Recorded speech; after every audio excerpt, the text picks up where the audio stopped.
Fala, nação tricolor ligada no Sou Mais Bahia, tudo beleza? Barbaço na área, Vitão também. Estamos aí. Estamos aqui mais uma vez, Vitor Torres, para mais uma entrevista especial, para mais um diálogo acima de qualquer coisa, né? Com uma pessoa muito importante para a história recente do Esporte Clube Bahia e também para um torcedor ilustre, que é Leonardo Martinez, está aqui hoje junto conosco, representando a presidência do Conselho Deliberativo, para poder falar muito sobre Bahia, né, Vitor? Me diga aí o que é melhor. Quer dizer, o conjunto das coisas. A gente tá em nossa casa, tá na Arena Fonte Nova. Sim. Tá com um bom convidado. Sim. Tá num camarote privilegiado, num Sim. estúdio privilegiado. Pô, a gente tá com Roge, agora o nosso Ademiro nos bastidores, novo contratado do SMB. E o nosso bom e velho e saudoso e perspicaz Pô, Diego. Matou o Diego e tudo aí. Mas tudo bem. Tamo junto, Diego. Não vejo por que não estar feliz no dia de hoje. É verdade. Segundo episódio, né? E aí o pessoal tem que já deixar o like aí. Não, por pra dar aquela favor, força, né? Ó, vamos lá. Você que é novo aqui no canal, por favor, né? Espere até o final, respire fundo, caso você goste da apresentação, da abordagem, dos temas do canal, enfim.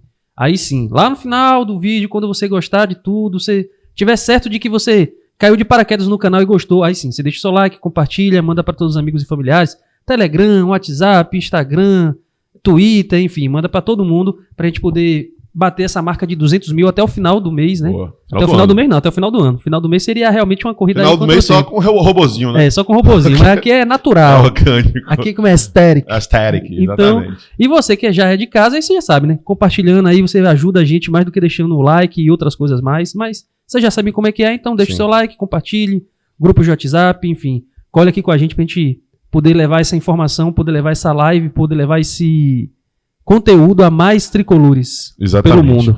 Nosso querido Leonardo Martinez já esteve aqui em outras oportunidades, né? Não presencialmente, mas a gente já teve a oportunidade de entrevistar, de trocar ideia, de bater papo, ao vivo também através das plataformas digitais. Hoje, diferente, daquele jeito mais próximo. Seja muito bem-vindo ao Camarote A Estúdios Smart Áudios. Seja muito bem-vindo a mais um conteúdo aqui no Sou Mais Bahia, Léo. Sempre prazer recebê-lo aqui para poder bater um papo com você. Valeu, Barba. Valeu, Vitor. Espero que eu demore muito para ser saudoso. Vitor gosta de matar os outros, né? Eu já matei de Brincadeiras à parte aí, um prazer inenarrável estar aqui mais uma vez, dessa vez presencialmente. Mandar um abraço aí para toda a nação tricolor. Maravilha. Bom, vamos começar com aquela pergunta, né? Acho que fundamental para qualquer torcedor tricolor, né? Que gera identificação, que gera elo entre as partes. Eu tenho uma história peculiar, acho que Vitor também, né? Meu pai é torcedor do Vitória da Bahia. Vitor não tinha nenhum elo ali na família, torcedor do Bahia, e acabou se identificando. A Fonte Nova foi parte fundamental nesse processo. Como é que começou a história de Leonardo Martinez, torcedor do Esquadrão de Aço? Como foi a sua primeira experiência na Fonte Nova? Né? O que contribuiu para a sua formação como torcedor antes de chegar nessa etapa de presidente do Conselho Deliberativo e tudo mais? Então, meu pai foi jogador de futebol profissional, né? Não foi o melhor do mundo, mas não foi o pior também. Jogou naqueles times da década de 70, né? Times que não existem mais, assim, ABB e tal. Jogou no grande e glorioso Galícia. Eu sou espanhol também, né? Tenho dupla nacionalidade. Meu avô é espanhol. E aí foi uma grande realização para a família quando meu pai chegou no Galícia, né? E então eu conheci o futebol desde muito cedo, né? Meu pai, por ser jogador, eu já nos primeiros anos de vida ia ali para os babas, né? De férias dos jogadores, e ia também para os jogos ver meu pai jogar. E foi assim um negócio inexplicável, né? A primeira vez que eu tive contato com a torcida do Bahia, assim, eu sou péssimo de memória, eu sou péssimo de lembrar de dados, de números. Já meu pai... Somos do mesmo time, então, Hã? Somos do mesmo time, também sou Eu acho que isso é um problema chamado idade, né? Mas olha. Meu pai já é o contrário. Meu pai sabe, se você disser assim, Bahia e tal time, ele diz a escalação do time, diz quem fez o gol, com quantos minutos, sabe tudo. Eu sou horrível disso. Mas é engraçado assim que eu tenho a sensação da primeira vez que eu tive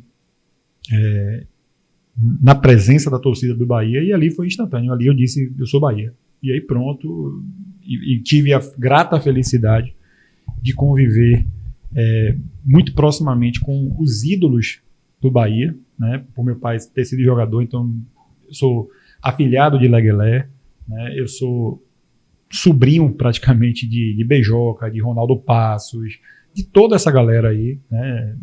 E aí sempre foi muito bom essa experiência do futebol na minha vida.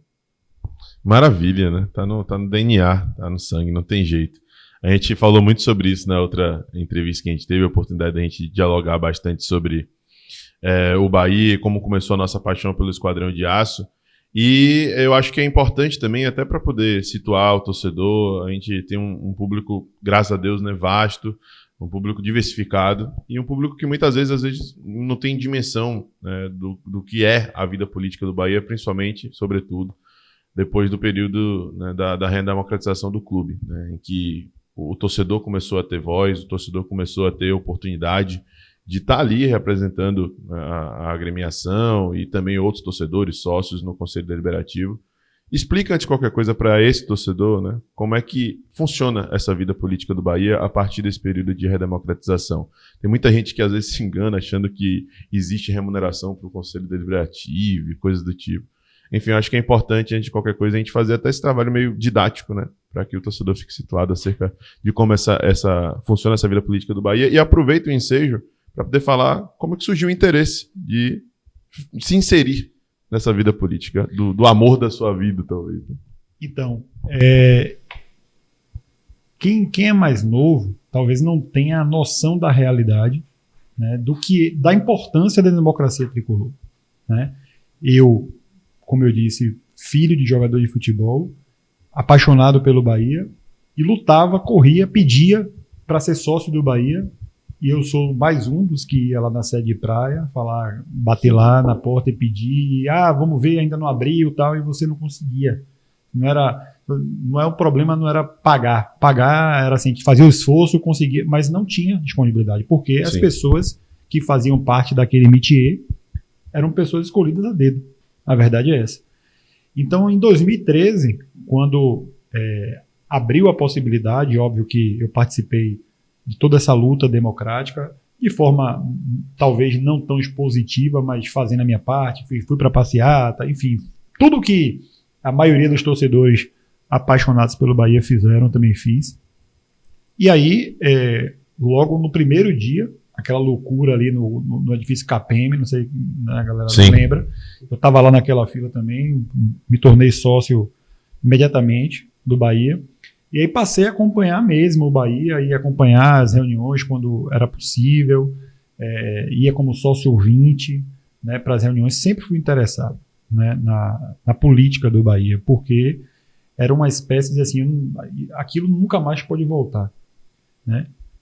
E aí entrei no grupo 100% Bahia, faço parte do grupo 100% Bahia. Desde essa época? Não.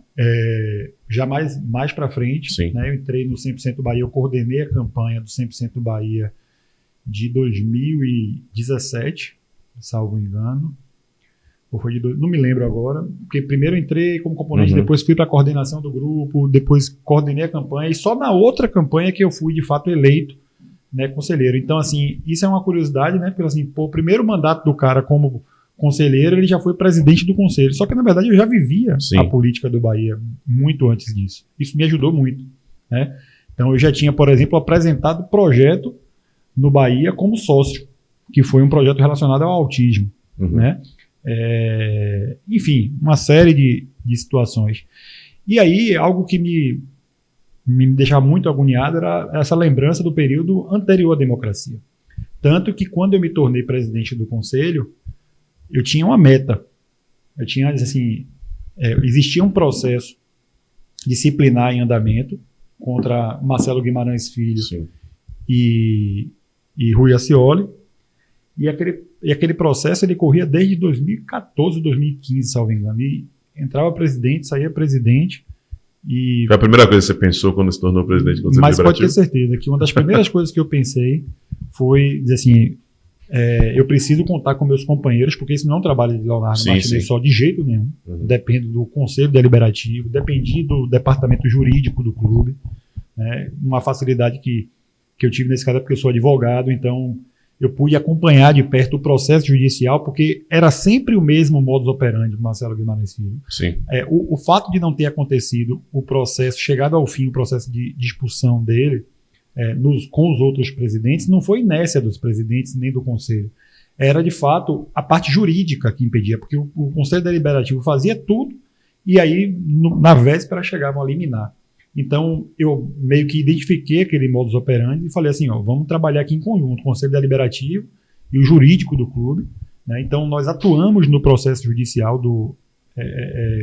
em que as partes eram Marcelo Guimarães Filho e Esporte Clube Bahia. Municiamos o processo de informações desse modus operandi e eu falei, agora a gente vai conseguir. E não deu outra. Até os 44 do segundo tempo, ele tentou, né, através da defesa dele, dissolver administrativamente e tentou judicialmente. Eu não sei se vocês se lembram, na Assembleia eu li uma decisão judicial. Sim. E ali eu disse assim, assim, o Conselho Deliberativo hoje mostrou sua força, seu valor. E por que eu estou dizendo tudo isso? Porque tudo isso está voltado à democracia. É uma forma de reafirmar, né, que aquilo não vai mais acontecer. Né? Nós conseguimos excluir definitivamente pessoas, né, que tiveram atitudes antidemocráticas. Né? Então, tudo isso sempre foi assim, minha maior vontade de dizer assim, eu tenho que fazer parte disso, dessa história. Sim. E aí foi crescendo cada vez mais. Né? Não foi uma coisa programada ser presidente do Conselho Deliberativo, não fiz assim, vou me candidatar a conselheiro e vou tentar, foram circunstâncias que ocorreram, a situação que terminou se desenhando e a oportunidade apareceu e deu certo, eu acho que foi muito bom e está sendo muito bom para mim. Antes do questionamento de Vitor, você puxou um gancho interessante sobre essa situação envolvendo a expulsão de Rui Ascioli e de Marcelo Guimarães Filho. E eu lembro do clima na época, né? Porque antecedia as Assembleias Gerais Extraordinárias que aconteceram no final daquele mesmo ano, para a aprovação da SAF também, a aprovação da chegada aí do City Football Group. E no final das contas você ficou marcado na história como presidente que estava em atividade no Conselho Deliberativo, que expulsou, junto com os demais conselheiros e com a participação ativa dos sócios, Marcelo Guimarães Filho e Rui Ascioli do quadro de sócios, e posteriormente também contribuiu para esse processo de chegada do Grupo City, de aprovação da SAF e tudo mais. Como foi viver tudo isso e estar na história, né, com essa alçada assim, alcançada? E, ao mesmo tempo, eu acho que esse é o aspecto mais importante, que muita gente tem curiosidade de ouvir, quais foram as dificuldades desse período? Até que ponto você sentiu até um tanto quanto ameaçado, né, por, de alguma forma, aparecerem situações que poderiam dificultar não só a expulsão de Marcelo Guimarães Filho e de Rui Ascioli, como também a aprovação da SAF, né? Quais foram os anseios nessa época? Assim, e até pessoalmente também, né? Pessoalmente, claro, afeta o pessoal, né? É uma escolha pessoal, inclusive, você está envolvido diretamente nessa vida política do clube, e a gente sabe como é que funcionam as coisas. A gente, em 2015, na Zona Mista, resolveu se afastar um pouco da Zona Mista, porque sentiu que estava sendo um pouco contaminada pelos bastidores, né? Então, imagine você que está completamente imerso e vê coisas como torcedor, que certamente deve acabar te afetando. Então, quais foram as dificuldades dessa época? O que é que você sentiu nesse período? Eu não sei se vocês se lembram, eu vou começar a contar essa história do final. Sim. O meu discurso, no dia da Assembleia Geral, que foi aprovada a SAF com 98,6% dos sócios, por 98,6% dos sócios, o meu discurso, eu cito a coragem. Eu faço uma homenagem que é muito merecida, né? As mídias sociais, isso ficou muito marcado também. As pessoas me encontraram depois e disseram, velho, você foi muito justo ali, porque não estou aqui rasgando seda, nem jogando confete, mas eu sei a importância que as mídias sociais, as mídias alternativas do Bahia tiveram naquele momento, de esclarecimento, de levar informação direta para o sócio e para o torcedor. Mas depois que eu faço essa homenagem para as mídias alternativas, eu faço um discurso sobre coragem. E tudo que eu pedi a Deus sempre, durante todo esse processo, desde a época do processo de expulsão de Marcelo Guimarães Filho e também no processo da SAF, eu sempre pedi duas coisas a Deus. Coragem para enfrentar todas as pressões que eu recebi de todas as espécies que você imaginar, e também que eu conseguisse fazer com que, junto com meus colegas do Conselho Deliberativo, né, conseguíssemos fazer que o torcedor, que o sócio pudesse decidir. O meu papel ali não era de conduzir uma aprovação ou uma reprovação. O meu papel, nos dois casos, era de proporcionar ao sócio que pudesse expressar sua vontade e decidir. Então, óbvio que eu tinha, nos dois casos, a minha convicção enquanto sócio no caso de Marcelo Guimarães Filho e de Rui Ascioli, votar pela saída deles. No caso da SAF, de votar a favor da SAF, porque achei e acho que é um projeto muito bom para o Bahia. Mas eu não poderia contaminar o processo, certo? Em nenhum dos dois processos. Então, o que eu busquei fazer foi conduzir tudo com a maior imparcialidade possível para que o sócio pudesse decidir. E eu acho que isso deu certo, né? E não é um trabalho só meu, isso é bom que fique muito claro. Termina que o presidente do conselho ele tem uma responsabilidade maior, ele fica ali à frente do processo, tem a pauta, a condução, mas nada disso seria possível se não fosse o Conselho Deliberativo como um todo. Matheus falou sobre um negócio que foi muito pertinente, né? Que em 2015, quando a gente ficava ali na beira do gramado, enfim, na zona mista e outras né, regiões do estádio, enfim, em contato direto com jogadores e outras coisas mais, que era um período em que a gente estava mais vivo nesse ambiente de bastidor ali, assim mesmo, enraizado até aqui dentro do estádio, personificando, né? Mas a gente resolveu se afastar, porque a gente percebeu que nas atitudes, na fala, na hora de cobrar, na hora de perguntar, a gente deixava que muitas vezes a emoção, como torcedor, tomasse conta da razão, né, do profissionalismo. Aquele ambiente, por mais que a gente seja uma mídia alternativa, independente do Esporte Clube Bahia e represente o torcedor, em alguns momentos a gente percebia que a gente não podia, tinha um limite entre expressar a nossa indignação, as nossas emoções e deixar com que o outro também se manifestasse. E aí a gente decidiu que talvez fosse o momento da gente dar uma recuada para poder não matar isso dentro da gente.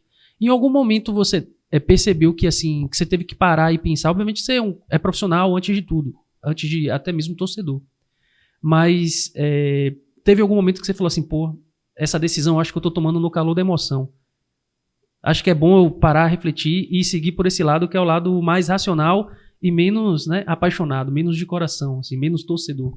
Para ser sincero, graças a Deus eu consegui separar, porque esse é um exercício que eu sempre tive. Eu não esperei acontecer para dizer eu tenho que pensar como presidente do conselho, não tenho que pensar como torcedor. Eu já me condicionei a pensar como presidente do conselho. Sim. E isso aconteceu o tempo todo. Eu passei como presidente do conselho por uma montanha-russa de emoções. Eu passei por rebaixamento. Sim. Eu passei por 2 pedidos de impeachment. Eu passei por exclusão de sócios, do quadro de sócios. Eu passei por aprovação de venda de um patrimônio nosso que tem um valor emocional altíssimo, que é o Fazendão. E passei pela SAF. Né? Então, eu tinha o tempo todo, me trabalhava o tempo todo para afastar meu pensamento de torcedor e atuar com o propósito sempre de fazer as coisas com correção, da forma que eu acho que é correto fazer, e no final deixar que os torcedores, sócios, decidissem no que cabia os sócios e o conselho decidisse no que cabia o conselho. Então, por exemplo, você falou sobre pressão. Eu preciso ser justo. Guilherme Bellintani, nós tivemos 2 pedidos de impeachment que eu decidi monocraticamente. O que é decisão monocrática? Existe a possibilidade de ter uma decisão do próprio presidente do conselho ou de remeter para o pleno do conselho decidir. Sim. A forma que chegou o primeiro pedido de impeachment e depois o segundo, eu não tive dúvida nenhuma de que era um caso de que eu pudesse decidir monocraticamente, ou seja, eu mesmo decidi. Certo? E eu tive pressão de todas as formas que você imaginar. E eu preciso ser justo, o Guilherme nunca me ligou. Eu nunca fui amigo de Guilherme, de frequentar a casa de Guilherme, dele frequentar a minha casa. Sempre tive uma relação com o Guilherme, uma relação institucional. Uhum. E Guilherme nunca me ligou para dizer assim, Leonardo, sobre esse processo de impeachment, veja se você pode fazer dessa forma ou daquela. Nunca. Isso eu preciso ser justo com você. As decisões que eu tomei nos 2 casos foram decisões que eu achava que eram boas e corretas para o Esporte Clube Bahia. Eu não fiz juízo de valor nenhum. Se seria bom ou ruim para Guilherme, eu fiz o que eu achava que era correto. E nos 2 casos, eu sofri pressão, principalmente quando chegou o primeiro pedido. Eu não sei se vocês se lembram, teve um protesto. Eu lembro. Antes de um jogo, acho que quando jogou o Ipense aqui, teve um protesto na casa de Guilherme, em frente à casa de Guilherme. E não estou atribuindo isso às mesmas pessoas que fizeram o protesto, porque não posso fazer isso. Sim. Mas eu recebi uma ligação dizendo assim, olha, preste atenção que na casa dele foram fazer zoada. Com você pode ser diferente. Eu recebi ligação desse tipo. Ameaça mesmo. Ameaça e tal, e beleza. Aí eu falei, vou fazer o que eu acho que é o certo, e fiz o que eu achava que era certo. Me preservei mais naquele período, porque aqui não aconteceu nenhuma, nem 2, nem 3 vezes de torcedor chegar para mim. Nunca fui desrespeitado por nenhum torcedor, preciso dizer isso, mas torcedor dizer assim, eu quero ver se você vai arquivar esse pedido de impeachment, esse cara. Coisa de momento que o torcedor fica, e aí você fala, velho, eu vou fazer meu trabalho.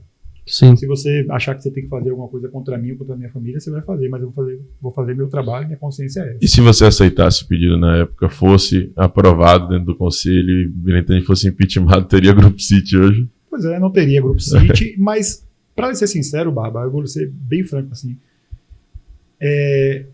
naquela época nem era uma realidade pensar em Grupo City. Né? Nem era uma realidade. Sim. Mas uma coisa eu tenho certeza, nós não estaríamos do jeito que nós estamos hoje, com o Grupo City ou sem Grupo City. A democracia do Bahia seria abaladíssima, esfaqueada, seria trucidada naquela época ali, porque nós iríamos deixar um recado de que qualquer dirigente que não tivesse ali o resultado esportivo esperado, ele teria que sair. E aí Guilherme falou isso em uma entrevista que eu achei muito pertinente. Isso significaria que pelo menos todos os anos nós teríamos 4 processos de impeachment, porque são 4 rebaixados. Então, assim... E tem um exemplo aqui ao lado, né? Pois é. Esse exemplo sempre é negativo. Pois é. Mas a gente tem que aprender. E em relação à SAF, não foi diferente. Né? A pressão foi, inclusive, muito maior, porque a minha exposição naquela época ela era altíssima.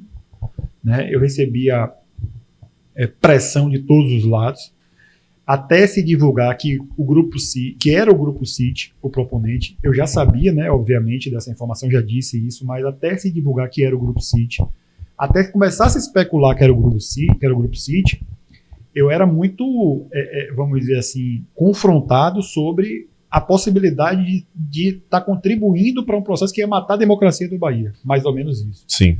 Então, assim, foi mais uma vez, assim, eu não sei se vocês se lembram, nós tivemos 7 audiências públicas. Nós tivemos 7 audiências públicas. Diferentes convidados. Diferentes convidados, contrários, favoráveis. Sim. E nós fizemos um trabalho que foi diferente do trabalho de todo... A comissão. De todos os clubes que tiveram SAF até hoje, nós fizemos. Nós tivemos uma comissão provisória que foi super, super, super eficiente. Certo? Nós tivemos debates públicos com os sócios. Nós demos a possibilidade, isso é emocionante, de um sócio contrário pegar o microfone numa rede disponibilizada pelo clube, num evento disponibilizado pelo clube e bater no que o clube estava ali negociando. Binhazão. Não só Binha, outras pessoas também. É porque Binha foi o mais enérgico. Binha, de certa forma, assim, é um torcedor que a gente tem que respeitar. É um demais, cara folclórico, demais. É um cara que merece o respeito e ele tem a liberdade poética. E a o verdade direito, é essa. Né? Não só o direito, mas Binha tem uma liberdade poética. Sim. Né? Mas o que eu estou dizendo é em relação a sócios que foram lá, que são, eu não quero dizer o nome da pessoa, mas que foi lá e defendeu sua tese de forma muito veemente, e isso é um exercício maior da democracia. E tomara que ele seja feliz, assim como todos nós, torcedores. E eu tenho certeza que ele quer estar errado. Exatamente. Né? É exatamente isso. E é isso, e faz parte disso. Né? Esse momento, por exemplo, da SAF, foi um momento que eu sofria muita pressão das pessoas que eram favoráveis à SAF. Eu até brinquei que, assim, de um lado tinha a diretoria executiva, pessoas favoráveis à SAF, que achava que um mês tinha que ter menos de 30 dias. E do outro lado, pessoas que não eram tão favoráveis, que eram, né, contrárias à SAF, que achavam que 6 meses era pouco tempo para um ato. Então, assim, eu nunca vou me esquecer que eu recebi uma ligação de Vitor, um determinado dia, não o Vitor Ferraz. Não Vitor Silas, mas Vitor Ferraz, e me disse assim: Léo, nós vamos precisar de um apoio seu. Isso foi, sei lá, em setembro, eu acho. Que setembro? Maio, mais ou menos. Disse assim: nós precisamos mandar um cronograma para o Grupo City do andamento de tudo até o dia da Assembleia Geral. E era um momento que eu não podia compartilhar com outros conselheiros, porque eu tinha assinado um termo de confidencialidade. Sim. Quem tinha essa informação era eu, e a Guilherme, Vitor e o presidente do Conselho Fiscal. Então eu não tinha como... E assim, eu tenho que ter muita clareza que eu não sou dono do Conselho Deliberativo, eu sou presidente do Conselho Deliberativo e eu preciso do apoio dos conselheiros para fazer andar aquele cronograma daquela forma. Então eu tive que fazer um exercício de assim, como é que a oposição vai pensar dessa forma, como é que a situação vai pensar dessa forma.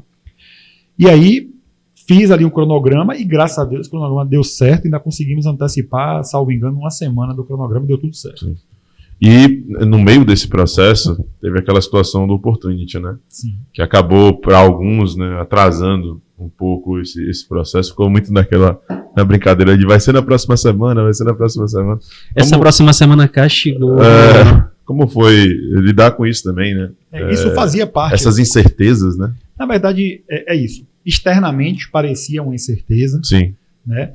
Mas, assim, isso tudo estava previsto. Dentro do programa. Por exemplo, vamos imaginar aqui.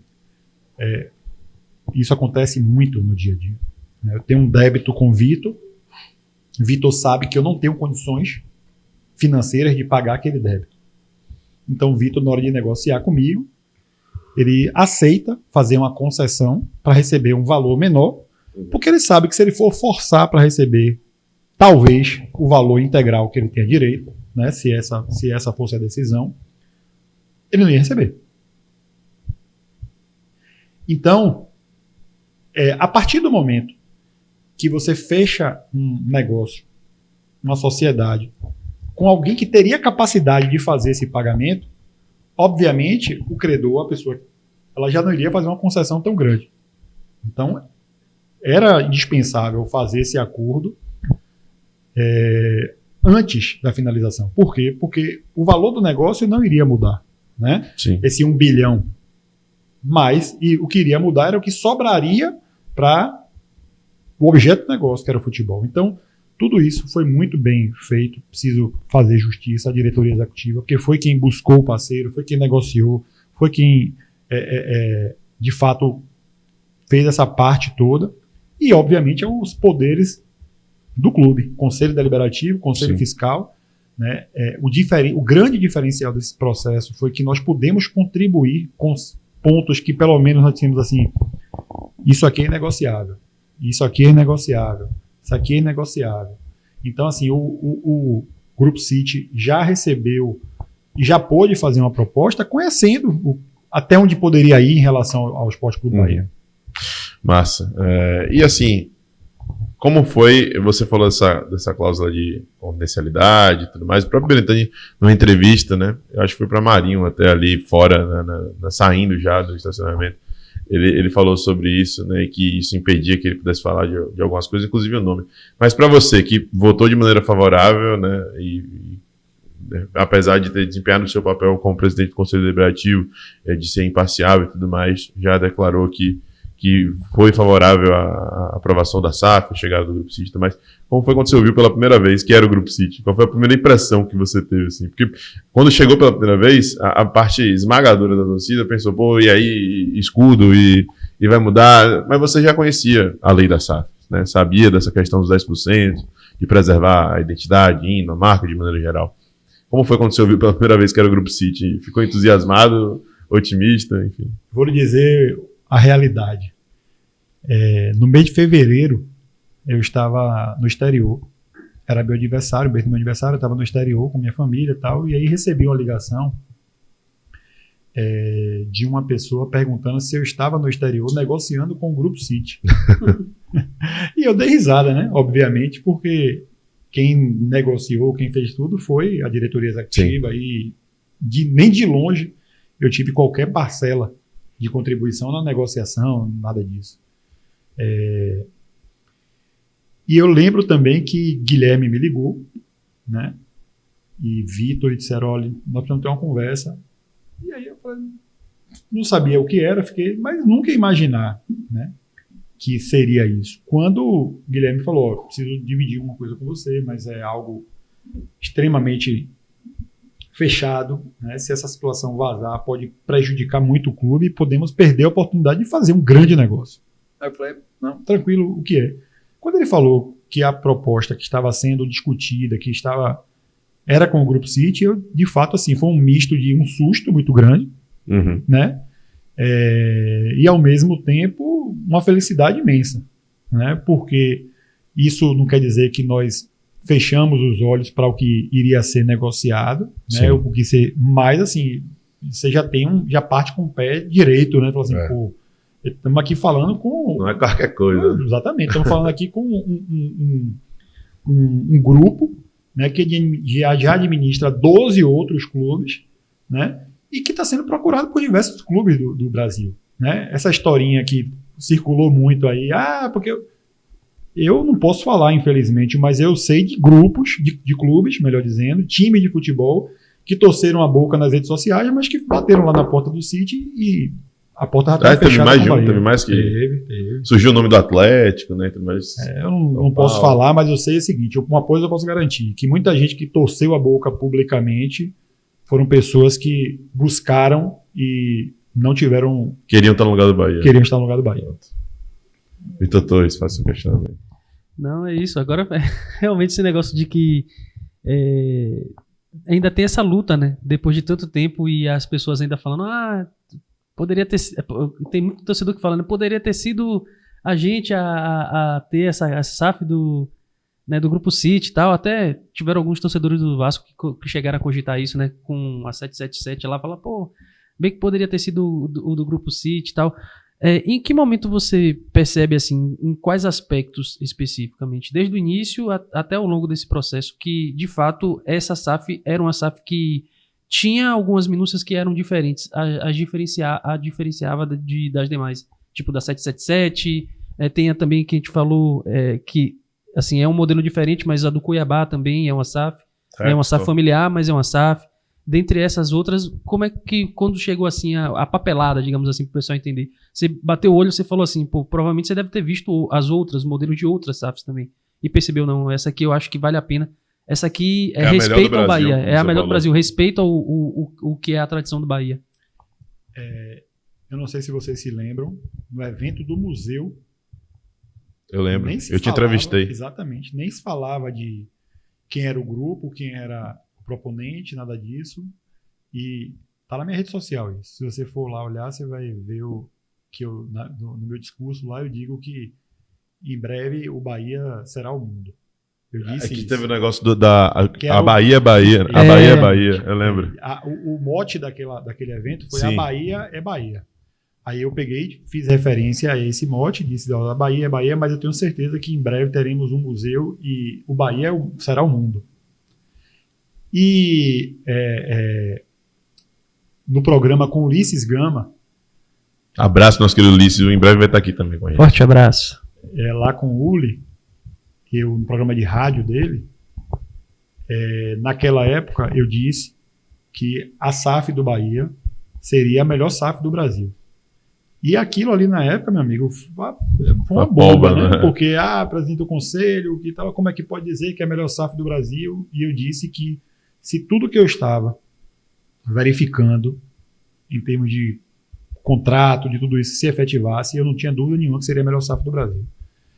A partir do momento que eu soube que eu iria, junto com meus companheiros do Conselho Deliberativo, conduzir um processo de SAF, eu passei, obviamente, a estudar sobre SAF, não só sobre a legislação, sobre outros grupos também, outros clubes também que estavam passando por aquilo. Então, passei a acompanhar as reuniões do Vasco, né, que foi de uma época bem parecida, as reuniões do Conselho, e comecei a dizer assim, o que é que eu preciso fazer igual e o que é que eu preciso de fazer diferente, né?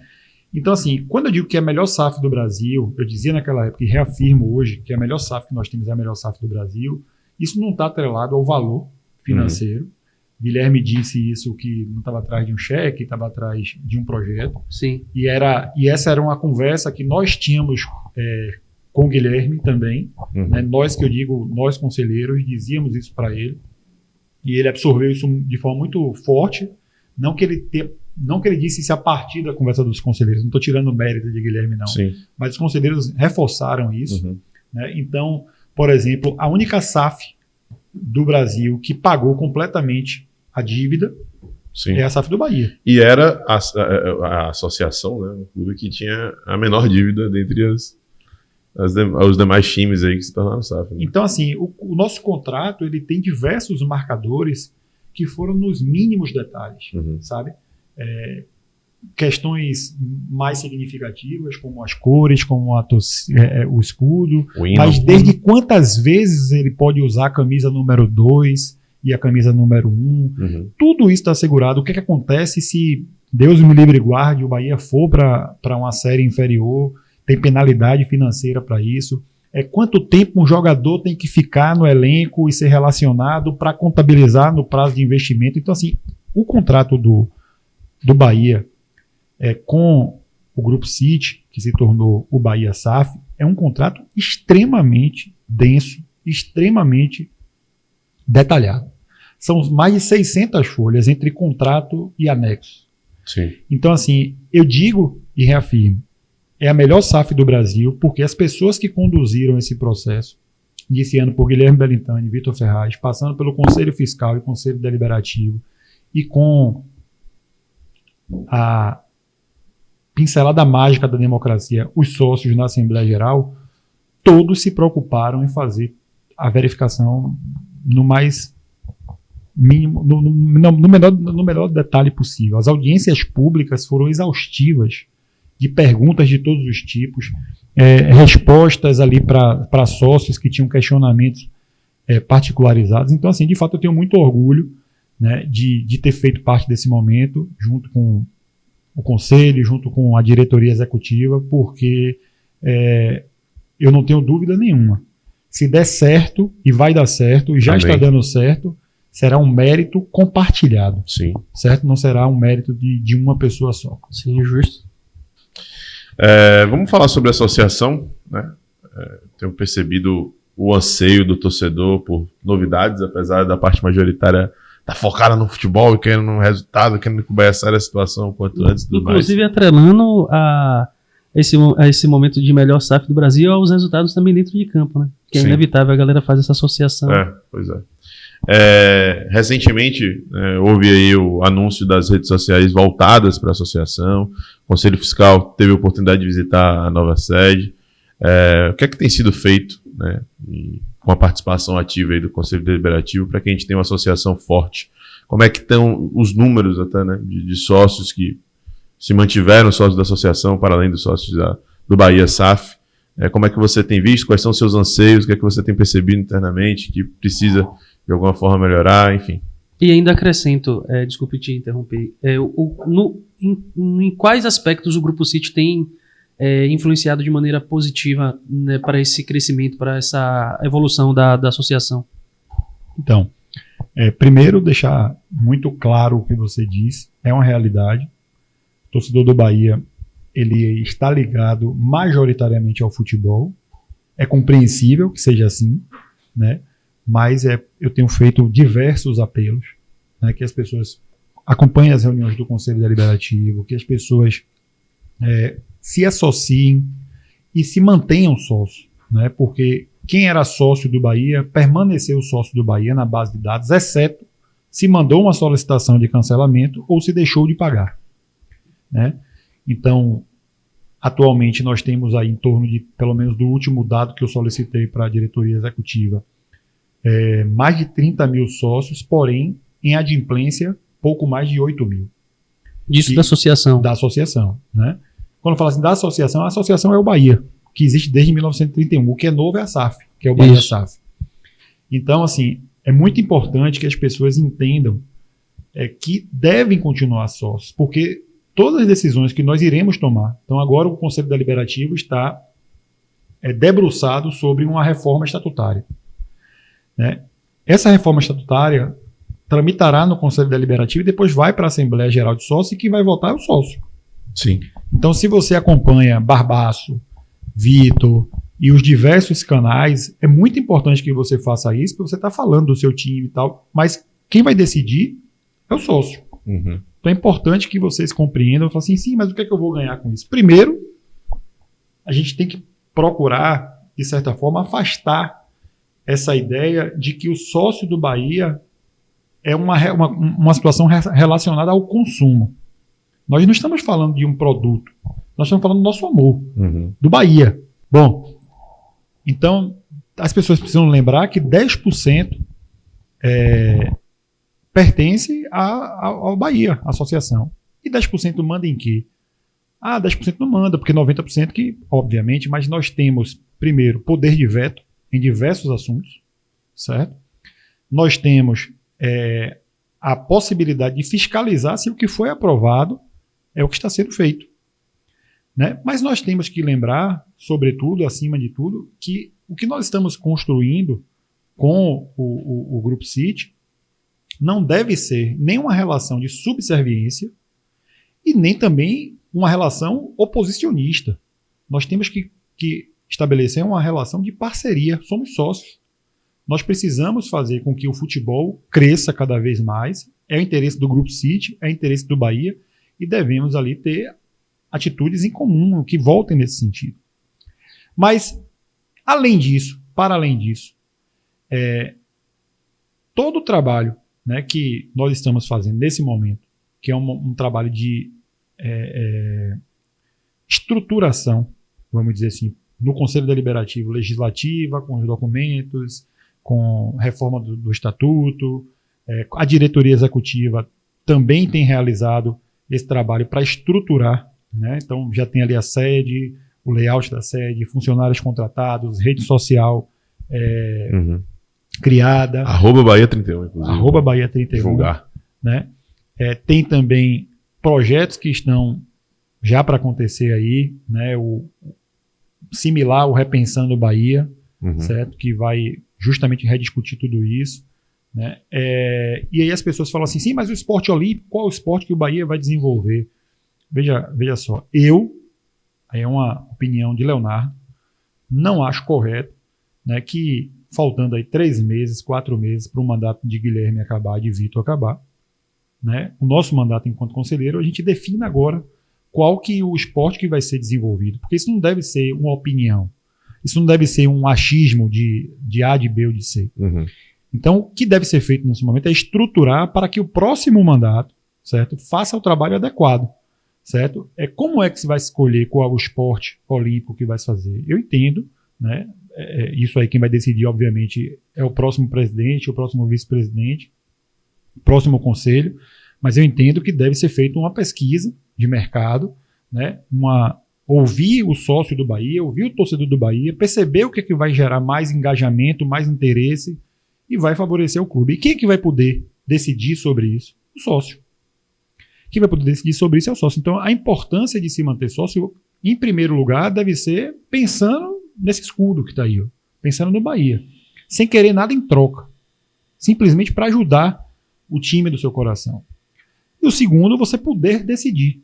E aí vem uma série de outros benefícios, aí sim, vai chegar a hora, né, quando nós tivermos a atividade esportiva definida, o sócio terá prioridade de acesso, de compra, descontos, enfim, tudo isso, eu imagino que assim seja, né?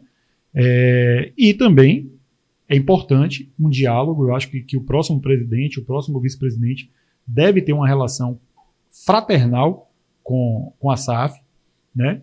E buscar apoio para a associação, né? Existe no contrato os limites e o mínimo. A Vitor perguntou agora, por exemplo, como é que a SAF está colaborando com a associação? A SAF tem colaborado muito com a associação, justamente porque há essa sinergia, né, entre as pessoas que estão à frente, percebem um movimento contributivo. Então, assim, existe, por exemplo, no contrato delimitado quantas postagens podem ser feitas nas redes sociais.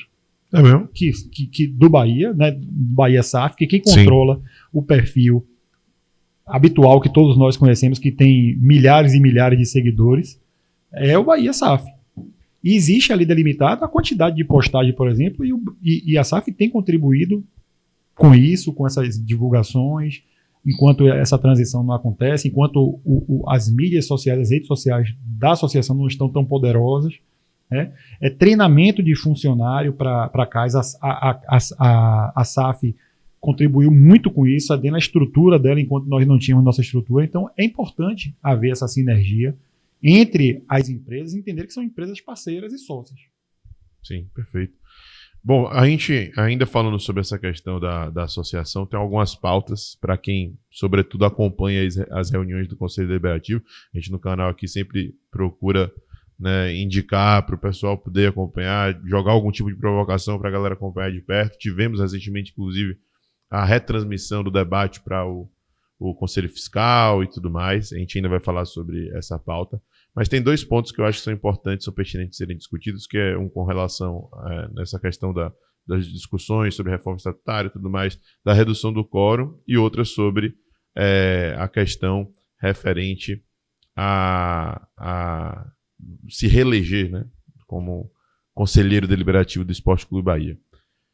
Como é que você tem recebido os pedidos? Como é que tem sido o diálogo dentro do Conselho Deliberativo? E qual a sua perspectiva aí com relação às sistemáticas? Então, a comissão, nós, mais uma vez, montamos uma comissão provisória, que não foi montada agora, já está em andamento aí há vários meses, né? Uma comissão provisória que no prazo total terá uma duração de 10 meses. Uhum. São conselheiros abnegados.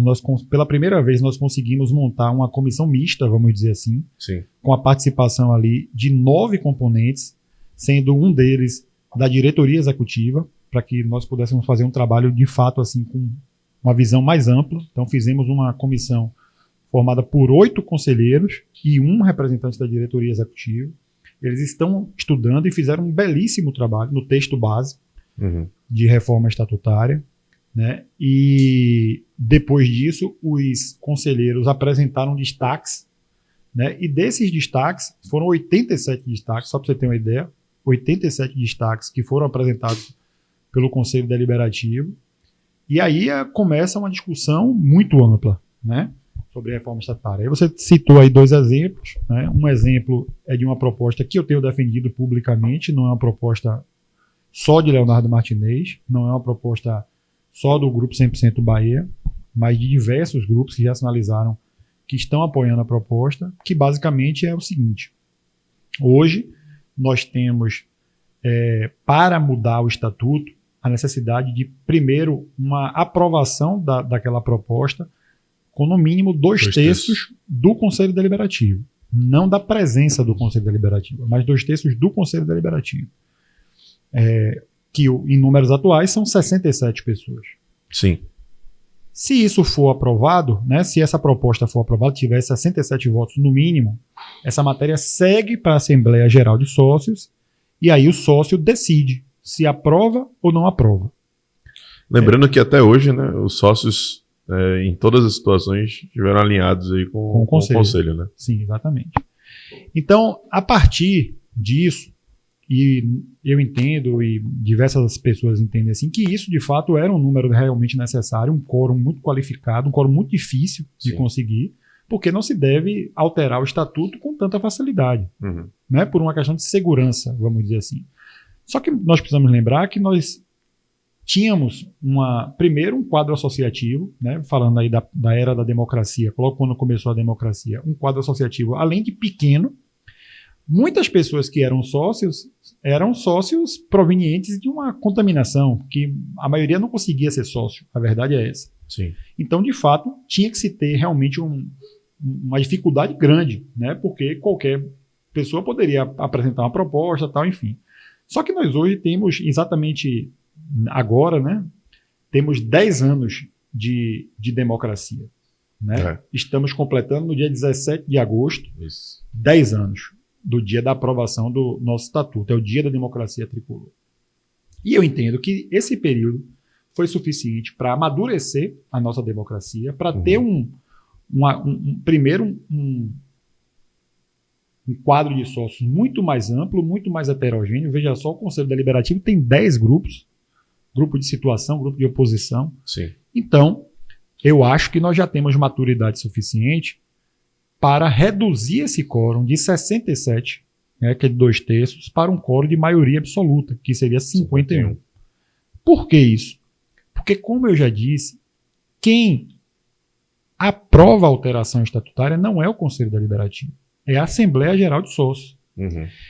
E qual é a consequência? Se você tem uma boa matéria, uma boa proposta, e essa proposta tem 65 votos favoráveis, 66 votos favoráveis e 34 votos contrários, esses 34 votos contrários, 34 conselheiros, que representam 34% da torcida, isso impede que a matéria vá para a Assembleia Geral de Sócios, para quem realmente decidir. Então, eu acho que não está tão equilibrado do ponto de vista democrático. Por quê? Porque nós vamos impedir que a matéria chegue à Assembleia Geral de Sócios com um número relativamente baixo, 34 pessoas. Então, um número de 51%, eu acho que é um número equilibrado, porque garante a maioria, né, do Conselho Deliberativo, vai garantir que não vá qualquer proposta para a Assembleia Geral de Sócios. É uma forma de fortalecer o nosso maior patrimônio, que é a Assembleia Geral de Sócios, é o maior poder do clube, é a Assembleia Geral de Sócios, né? E, além disso, vai garantir também uma boa proposta, vai garantir que uma proposta ela é legal, que ela é legal do ponto de vista da legalidade mesmo, Sim. de qualidade. Por quê? Porque se ela não for, ela não vai ter maioria do Conselho, não vai ter 51% do Conselho Deliberativo. Então, eu acho que isso é uma forma de fortalecer a Assembleia. Tem quem pense diferente e deve ser respeitado, tem os argumentos para isso, de freios e contrapesos e uma série de questões. Isso deve ser debatido no Conselho Deliberativo e cada um vai defender, né, sua proposta, e o que o Conselho decidir vai para a Assembleia e se o Conselho não tiver 67, porque vamos para isso precisar de 67 votos, né? E é isso. Agora, em relação a essa questão aí já que você falou, existe de fato da reeleição. Existe uma proposta que aí eu considero realmente tudo tem que ser discutido no Conselho Deliberativo. Eu não posso de jeito nenhum emitir um juízo de valor, mas de fato é uma proposta que me assustou um pouco, que vamos dizer assim, retirar a reeleição única. Porque hoje, como é que funciona? O conselheiro hoje ele pode ter um mandato, depois se reeleger uma vez e não pode novamente, só depois, tem que esperar da mesma forma que acontece com... E aí existe uma proposta para retirar isso, ou seja, o conselheiro poderia se reeleger indefinidamente. Né? Então, assim, isso vai ser debatido no conselho também, o conselho vai discutir. Acho muito difícil passar uma proposta dessa, certo? Mas, assim, eu digo isso porque se essa proposta fosse, por exemplo, para acabar com a reeleição única para presidente, para vice-presidente, seria um escândalo. Sim, seria. Né? Mas, como às vezes, quando aconselha, as pessoas prestam menos atenção nisso, então... Mas, enfim, isso vai ser discutido também e cada um vai defender sua proposta lá. Perfeito. E assim, essa tentativa de tentar fazer com que não tenha mais ele não possa se reeleger, você acredita que se dê em função de quê? Assim, de desinteresse, e aí as pessoas tenham medo de que o cargo fique vagando e não tenha mais pessoas que se queiram se disponibilizar para serem conselheiras, algo nesse sentido? É uma das justificativas de quem defende essa proposta. Eu não acredito muito nessa justificativa, porque, primeiro, eu acho que, conhecendo a paixão que nós conhecemos do torcedor do Bahia, do sócio do Bahia, vai ser difícil nós não termos 100 pessoas querendo ser conselheiros. Acho difícil isso. E se isso acontecer, nós temos uma legislação viva. Se acontecer, se Deus me livre e guarde, chegarmos a esse patamar, aí nós vamos alterar o estatuto para uma possibilidade dessa. O que não dá para a gente, na minha opinião, tá, gente? Eu não quero cessear o debate, eu acho que é um direito de cada um defender sua proposta, mas na minha percepção, a gente não pode antever que uma tragédia dessa vai acontecer para já deixar de oxigenar a democracia com por exemplo, reeleições indefinidas.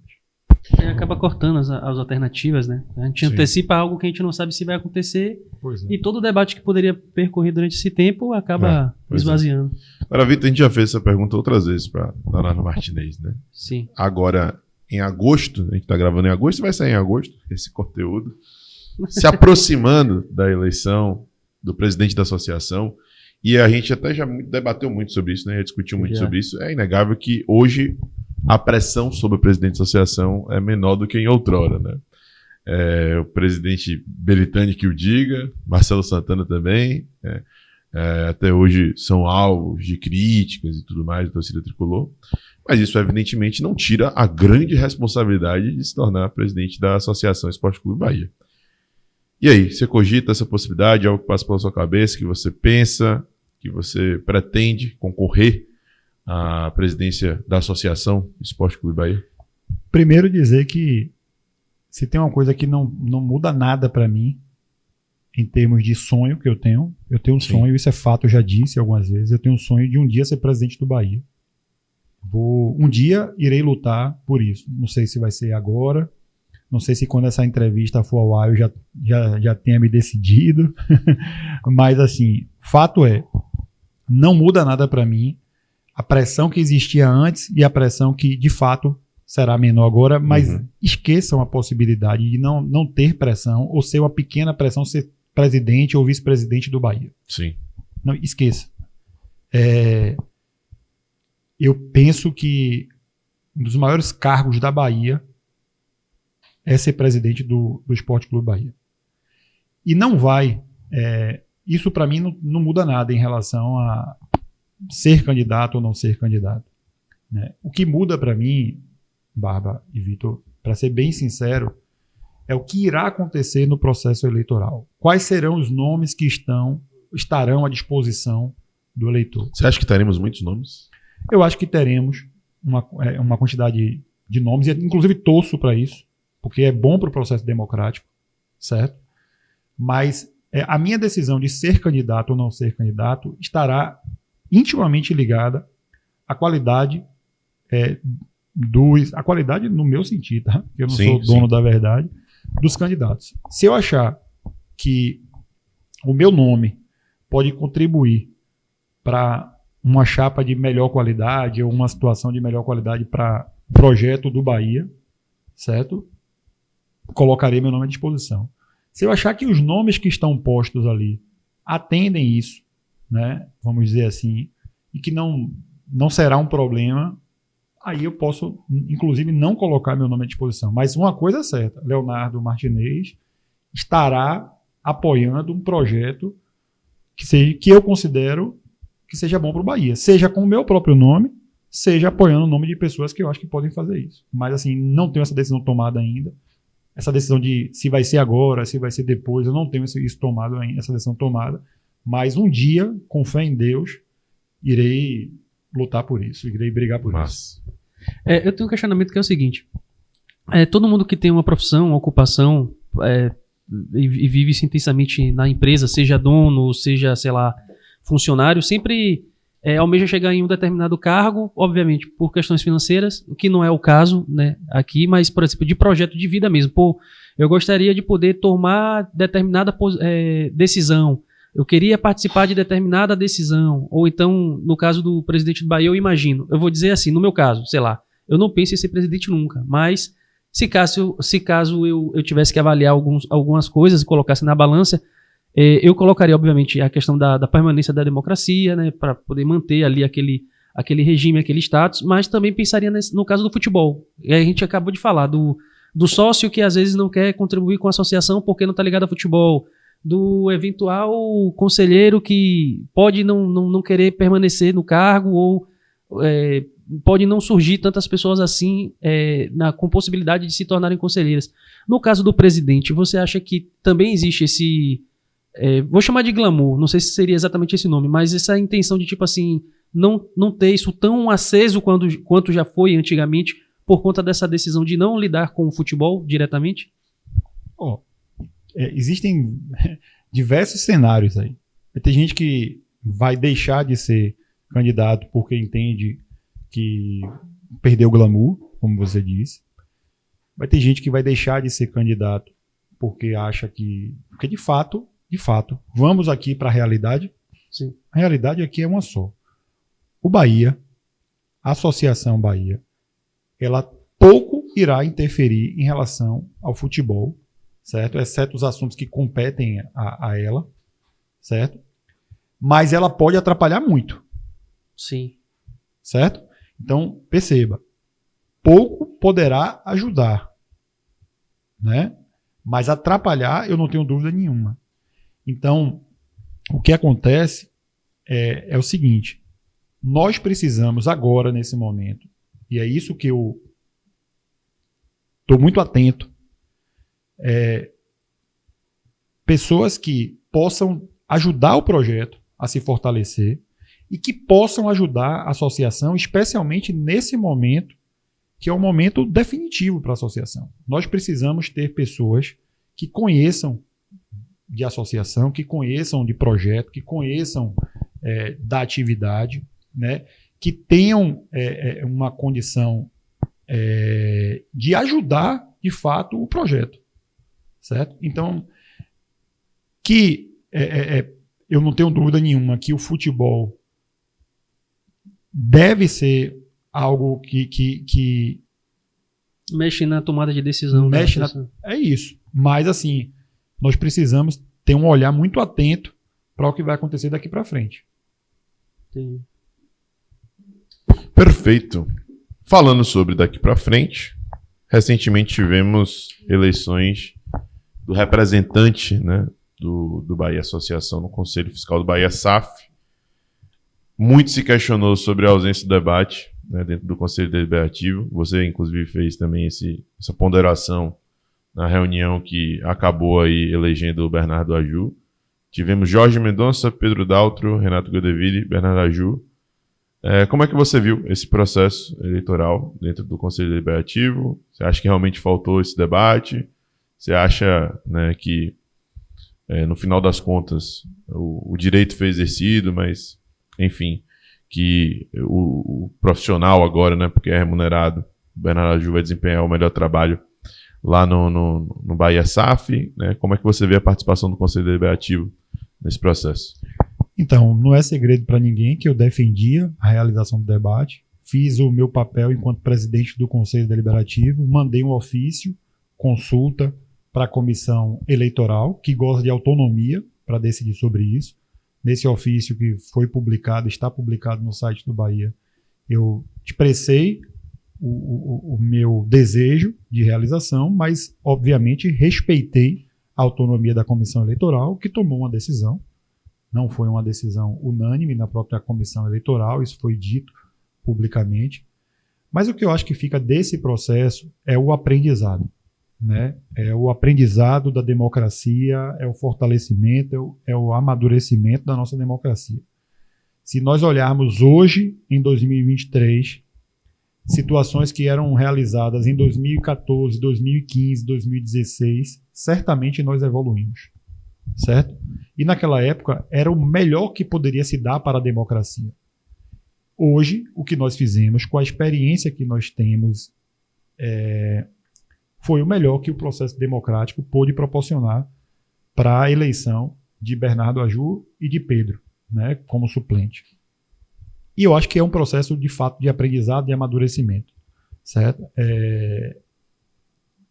Faz parte da democracia, inclusive, respeitar as instituições.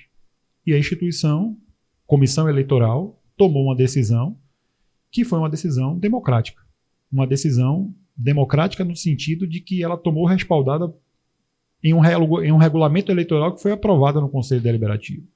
Então, goste ou não goste da decisão, ela é uma decisão que deve ser respeitada e foi o que aconteceu. E agora é torcer, né, pelo bom desempenho do Bernardo, eventualmente do Pedro também, porque torcer por eles é torcer pelo Esporte Clube Bahia e pelo Bahia SAF. Perfeito. Vamos falar de futebol agora, né? O primeiro ano do City Football Group, na frente aí do Bahia, não tem sido um ano tão tranquilo como eu acho que eles mesmos esperavam, o torcedor imaginava, o torcedor queria, né? Porém, entretanto, toda a vida é um ano, né, que as informações que circulam afirmam de mais de 100 milhões de reais já em investimento em contratações de atletas, né, em um trabalho de mudança profunda no dia a dia do clube, tanto em equipamentos quanto em filosofia de trabalho, profissionais, novas diretorias como a de saúde e performance, muitas coisas novas dentro do próprio organograma do Sport Clube Bahia tem surgido com o City Football Group.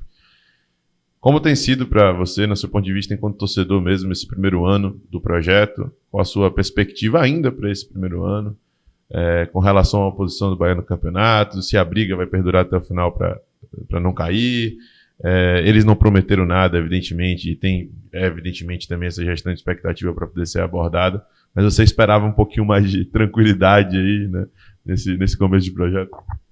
Como torcedor? Como torcedor. Agora é o lado do torcedor. Como torcedor é angustiante.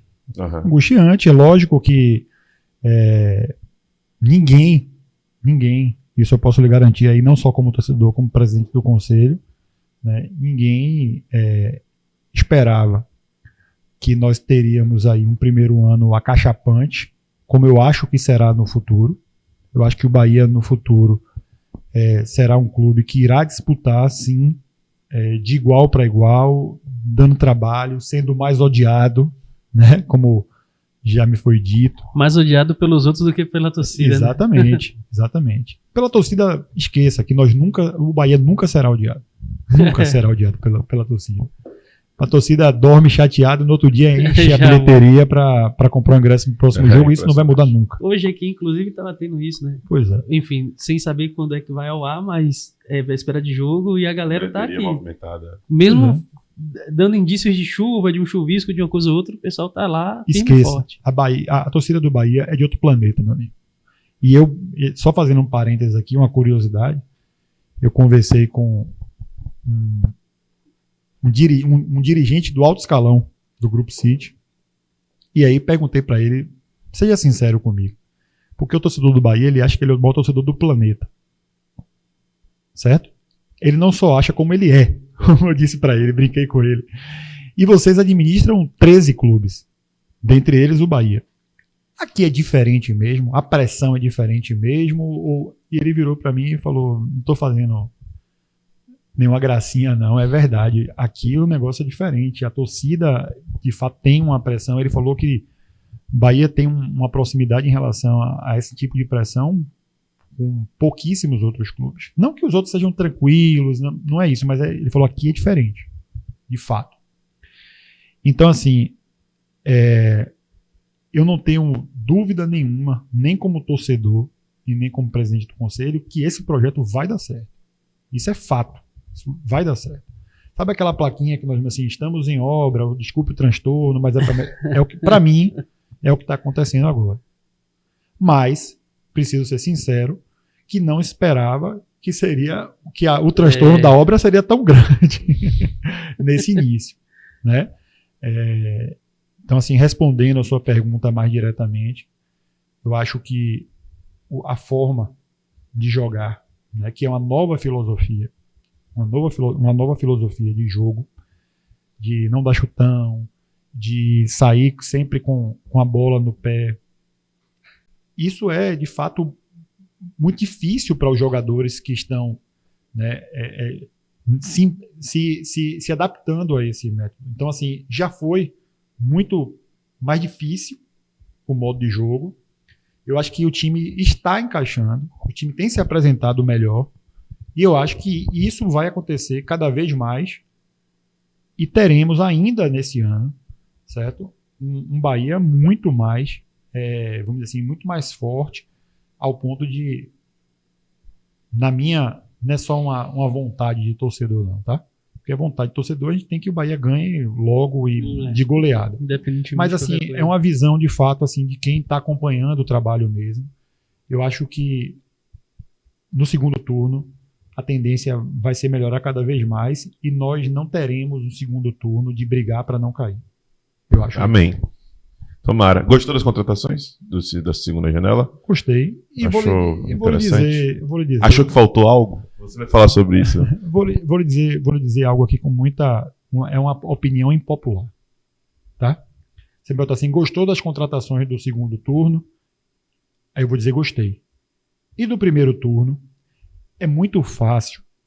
Você já pensou que maravilha? Eu quero contratar Vitor Torres para jogar no Bahia. Vitor Torres tem excelentes números no time que ele está atuando. Tem, pronto, ali o DVD de ouro, sabe? Aí você fala assim, ó, eu quero contratar Vitor Torres, mas ele vai vir aqui para o Bahia, vai jogar ali 5, 10 jogos e depois eu decido se eu quero contratar ou não. Aí seria bom demais. Então assim, por exemplo, vou dar um exemplo. Juba. Todos estão elogiando a contratação de Juba. Eu espero que Juba renda tudo que nós estamos esperando dele. Mas se ele vier e der certo, ótimo, perfeito, tá tudo certo. Se ele der errado, vai ter gente criticando a contratação de Juba. Chaves, a contratação de Chaves, eu não me lembro de, na época da contratação dele, ninguém ter sido contra. Verdade. Então, parece clichê, mas é verdade. Contratar é um ato de risco. Agora você tem que fazer com responsabilidade. Você tem que fazer com base em números, com base em estatísticas, com base em percepções. E nós estamos falando de um grupo que tem 13 clubes e que tem observadores no mundo inteiro. Eu vi um absurdo em um programa que eu gosto muito, que eu acompanho muito, mas eu vi um absurdo de uma pessoa da área, um comentarista de futebol da área, tudo bem que torce para um time menos expressivo da Bahia, mas disse que o Grupo City não entendia nada de futebol. Então, chega uma hora que você tem que começar a pensar no que você está assistindo e deixar de raciocinar com o fígado, com o coração e pensar com, né? Fazer ouvido de mercador, né? Pois é, porque o City, olha o resultado de todos os grupos, ou todos os clubes do Grupo City.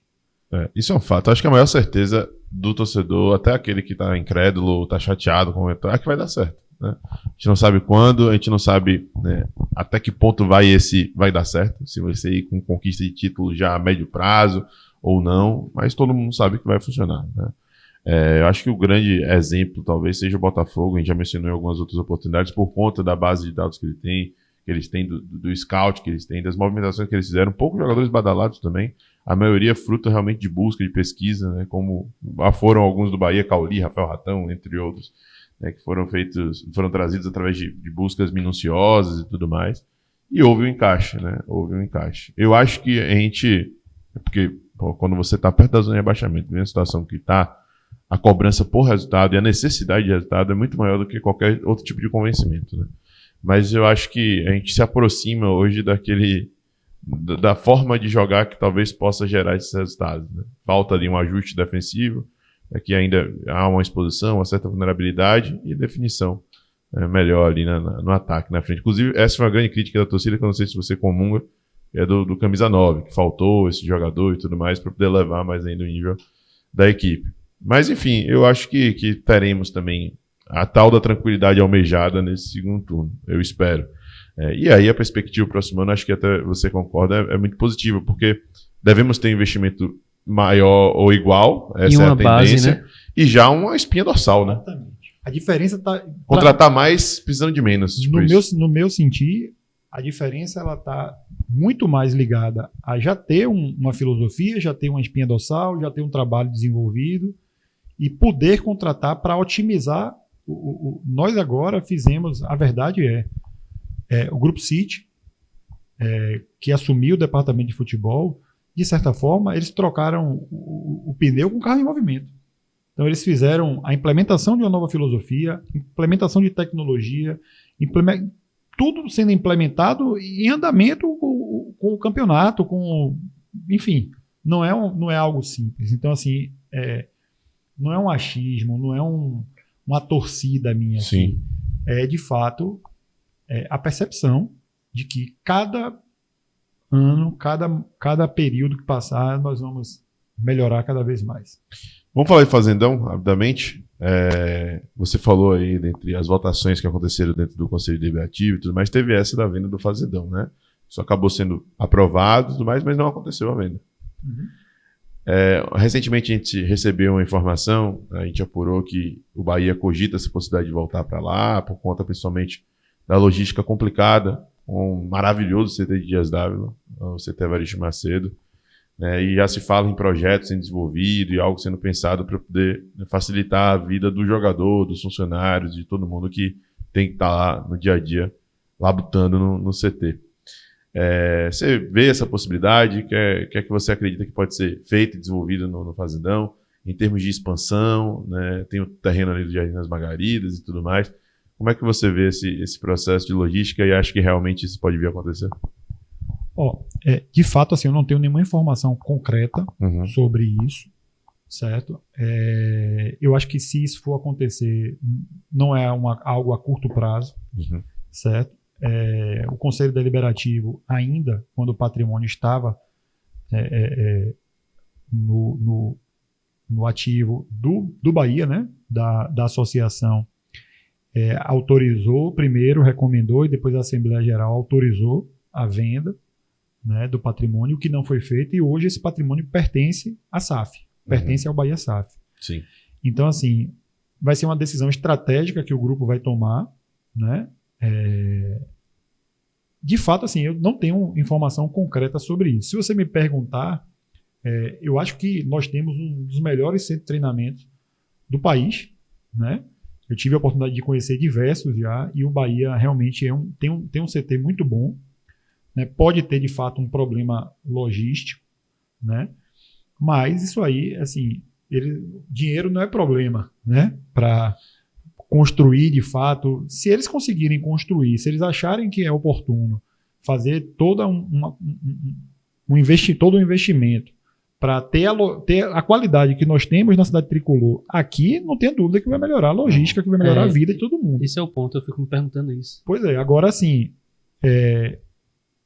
dinheiro não aceita desaforo, né? Por mais que você tenha.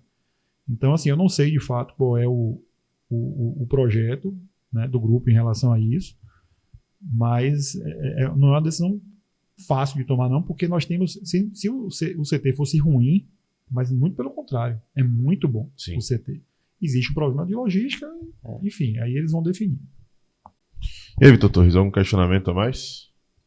Não, eu gostaria de saber de você, assim, a gente falou aqui de futebol e tal, a gente acabou dando esse salto para o Fazendão, mas voltando um pouquinho pro futebol, e aí eu queria te perguntar duas coisas ainda, né, dentro desse tema aqui, pra gente já ir encaminhando pro final. O primeiro é que, de fato, faltou um 9, e o segundo questionamento é você, como um cara que se envolveu bastante durante todo o processo de democracia, de implementação da SAF, de chegada do Grupo City, de diálogo com, né, pessoas importantes dentro do próprio grupo e tudo mais, você até citou, né, aqui que um dos dirigentes chegou e conversou com você sobre essa pressão e tudo mais. Você acha que dentro do futebol faltou o entendimento deles do que não vou dizer nem a torcida do Bahia, mas o que é o Campeonato Brasileiro, quais foram as movimentações que eles fizeram, e de repente a gente percebe, obviamente houve um erro de planejamento ao ponto da gente estar nesse momento numa zona que eu acredito que nem eles mesmos tivessem feito esse cálculo, né? Houve um erro de cálculo nesse caminho. Você acha que faltou um pouco mais de entendimento do grupo a respeito da competição? Vou começar pela segunda pergunta. Quem sou eu para dizer que o Grupo City faltou entendimento em relação ao futebol, né? Eu não acho que seja o caso. A verdade é que futebol não é ciência exata. Nem é e nem nunca foi. Nós tivemos poucos jogos, salvo engano, 2 ou 3 jogos, que eu considero que nós tivemos um rendimento muito abaixo do esperado, né? Atlético Paranaense, por exemplo. Atlético Paranaense, o jogo que perdemos pro Sport. Santos. E o jogo do Santos, eu considero esses 3 jogos que foram realmente abaixo do esperado.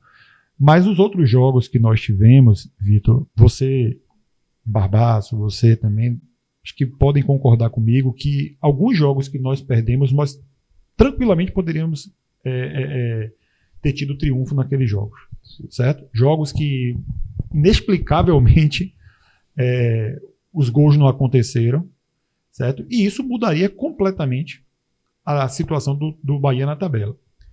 Eu considero que existe um erro grande quando a resposta não é dada, no sentido de uma providência, sabe, quando existia apatia.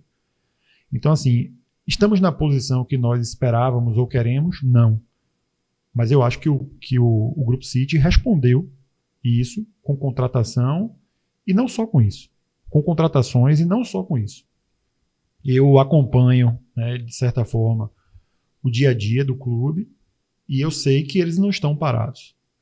Estão pessoas vindo de diversos locais do mundo para poder contribuir, porque a partir do momento que o Bahia entrou na família City, né, tudo isso está incorporado. Então, existe uma troca de informações, um intercâmbio muito grande de informações. Então, assim, o que me deixa, de certa forma, confiante é que o futebol não está parado, o Grupo City não está confortável com isso, de jeito nenhum. E eles estão se movimentando, seja nas contratações, seja nas movimentações que as pessoas não sabem o que acontece. Sim. Então, isso é um fato. Em relação à sua primeira pergunta, assim, se eu for responder como torcedor, meu amigo, nós sempre queremos mais contratações, certo? Mas aí vem mais uma opinião impopular, certo? Sim. Mate Vitor do coração, agora eu sei o que você vai falar. Vem mais uma opinião impopular. Eu acho que preciso escolher bem as palavras, porque apanhar eu vou, mas de repente você apanha menos, apanha mais. Mas assim, eu não acho que nós estamos carentes de um 9. Nós precisamos, verdade, sempre é bom reforçar, sempre é bom ter alguém ali para compor o elenco, mas eu acho que quando essa forma de jogar encaixar, quando as contratações estiverem completamente adaptadas, quando pessoas que estão lesionadas e retornarem, eu acho que o resultado vai melhorar, inclusive em relação a Everaldo. Everaldo é um bom jogador, certo? E só precisa, de fato, encaixar a forma de jogar com o elenco. Então, assim, se chegasse um 9, seria muito bem-vindo, nós ficaremos muito felizes. Mas encurtaria o caminho, né? Talvez facilitaria, encurtaria o caminho e, inclusive, diminuiria a pressão sobre Everaldo. Sim, exato. Certo? Mas Everaldo é um jogador de qualidade e eu tenho fé que esse corte vai ficar guardado para frente para dizer o homem estava certo. Não, mas eu vou fazer a meia-culpa aqui. Que às vezes as pessoas confundem muito a gente não gostar de determinado jogador por não gostar mesmo, por não se identificar com o estilo de jogo e outras coisas mais, com torcer contra. Eu acho que é totalmente o contrário. Ainda tem outro personagem que aparece e fala, não, porque por mim ele erra todos os gols, sai logo do Bahia, ou como disse pra Paiva também, por mim Paiva perde o próximo jogo e é isso, a gente se livra logo dele. Mas aí entra muito mais o gosto pessoal do que realmente o desejo do cara de querer ver o Bahia bem, né? Aí é aquela máxima de quem te diz. Eu não gosto do estilo de Everaldo, mas talvez seja exatamente a reflexão que você tá fazendo. De ser um cara errado para o momento errado do Bahia também. Talvez ele não sozinho não tenha tido a oportunidade de, por exemplo, como foi Gilberto, né? Aí pronto, outro corte que a galera vai falar. Mas inevitavelmente quando o Bahia estava mal, né, na Série B, foi Gilberto em algumas decisões até individuais, que conseguiu fazer com que o Bahia mantesse pelo menos o mínimo do patamar ali para poder a gente ficar confortável, né? Que na verdade a gente nunca ficou. Mas talvez seja isso que talvez falte a Everaldo. Mas fica aqui também, né? Não sei se é apelo ao certo, vou até olhar para a câmera. Não sei se é apelo ao certo, mas para que a gente não fique torcendo contra, né? Hipótese alguma. Eu já vi algumas pessoas falando isso. Assim, até respeito, mas não concordo, porque não é esse o pensamento que eu acho que vai fazer com que a gente evolua como torcedor, né? A gente falou aqui sobre o fato do Grupo City ter chegado, de a gente fazer a cobrança para que eles entendam como é a nossa cultura e tudo mais, mas a gente também tem que fazer... Eu faço essa autoanálise, né? De que a gente também tem que se dar a oportunidade do que é novo, que tem acontecido e que a gente não passou ainda por esse entendimento ainda, por essa aprovação. Vitor, vou fazer igual a você, agora vou até olhar para a câmera. Uma das coisas que mais me assustou quando eu passei a viver a política do Bahia, infelizmente, eu tive que, já por diversas vezes, presenciar e sentir pessoas que eu nunca imaginei, assim, nunca imaginaria que torciam contra o Bahia em determinados momentos em função de questões políticas. Isso, infelizmente, acontece. Eu já percebi pessoas, assim, se o Bahia hoje perder, vai ser fulano de tal, vai se dar mal. Vai acontecer essa pressão. Então, assim, eu acho que isso é algo assim, eu não consigo nem imaginar eu torcer contra o Bahia por qualquer aspecto. Não tem como. Não tem como. Então, assim. Você pode até falar, mas quando chega aqui... Pois é. Bicho, tô te falando, eu não gosto do estilo de Everaldo. Talvez seja exatamente o que você falou. Mas na hora que ele fez o gol aqui, meu irmão, tá aí o corte, né, da gente comemorando, parecendo um maluco, dizendo que era mais. Velho, há 1 minuto atrás eu tava reclamando do cara. 1 minuto depois ele pegou e fez o gol. Eu vou fazer o quê? Não vou comemorar só porque é um cara que. Não vou comemorar, meu irmão. Vou dizer que ele é o melhor do mundo, depois eu mudo de ideia. Eu sou um crítico Everaldo, mas a mesma coisa eu percebia com o Chaves. Quando a bola vai se aproximando do cara, cria um clima assim na Fonte Nova meio pesado, né?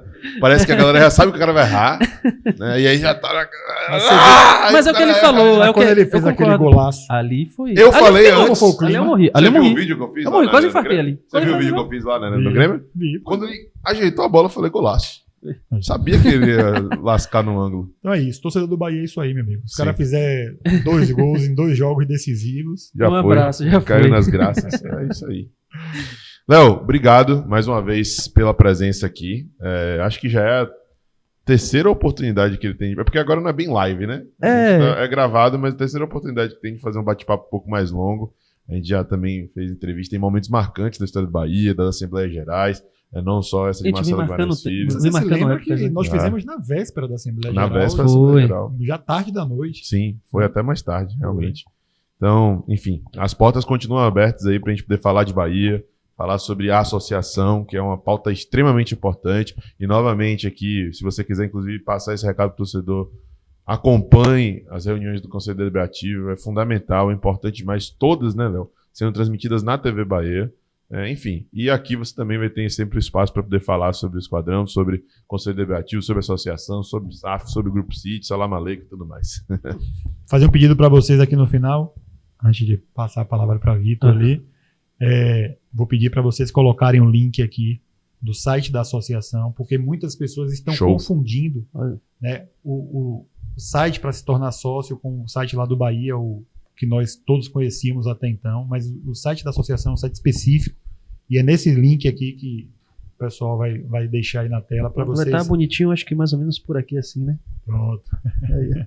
Então vocês vão acessar e ali vocês vão poder verificar se vocês são sócios, né? Porque se sua mensalidade está sendo descontada, se não está, se você não for sócio, se associe, porque nosso glorioso Esporte Clube Bahia, que existe desde 1931, depende de você, depende dessa força aí, e é o apelo que eu faço aqui.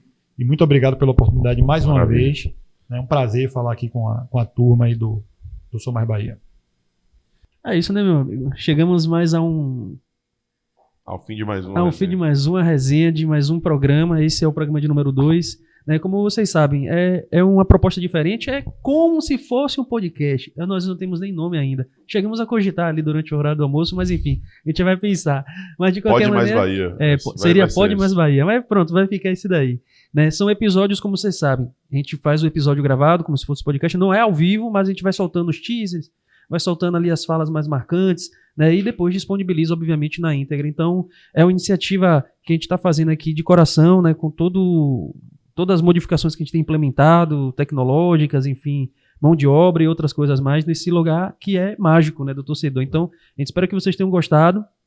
Né? Críticas serão sempre muito bem-vindas, desde que, obviamente, para engrandecer e melhorar a nossa performance aqui, né, à frente do Som Mais Bahia desse novo quadro, bem como qualquer outro quadro que a gente já tem aqui, Plantão Tricolor, Saque SMB, que é novo, né, outros que surgirão também, né, nos canais secundários aí do Som Mais Bahia, né, o SMB Lives, o SMB Cortes, mas enfim, agradecendo a toda a audiência, todo mundo que colaborou, que de certa forma ficou aqui, que compartilhou esse vídeo, que compartilhou esse corte, enfim, que ajuda o nosso corre aí do dia a dia, né? É isso. Obrigado, galera, pela audiência. Deixa muito like, tá? Começo de projeto.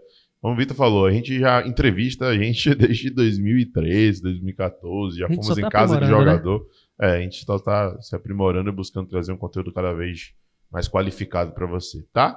Então, se gostou, deixa muito like aí, que é um sinal de que as coisas estão caminhando bem e a gente vai continuar nessa levada trazendo convidados super especiais como o nosso querido Leonardo Martins. Deixa sugestão aí no comentário também, isso. Caso você tenha algum convidado que você gostaria de falar, que esteja aqui, que dialogue com a gente, e de repente você que ainda não se tornou membro aqui do canal, né, que tá aí dando mosca, que você pode concorrer a uma camisa todo mês, e se o Bahia ganhar, aí a gente vai implementando, vai jogando mais camisa e mais camisa. Se o Bahia ganhar, sei lá, 10 partidas no mês, serão 11 camisas que você tem garantidas aí, quer dizer, garantidas não. Bota até mais camisa, porque pra ganhar É, 10 já vai. partidas também. A gente dá um jeito, é bônus atrás de bônus, bônus atrás de bônus. Então, por menos de R$10, você pode se tornar membro dos 2 canais e ter a possibilidade de ganhar 2 sorteios ao mês, além de outras, né, dinâmicas aí, como participar aqui também com a gente, de repente estar aqui nessa mesa conversando com algum outro convidado que você pode ter sugerido ou simplesmente assistindo aqui, enfim, você também faz parte disso daqui.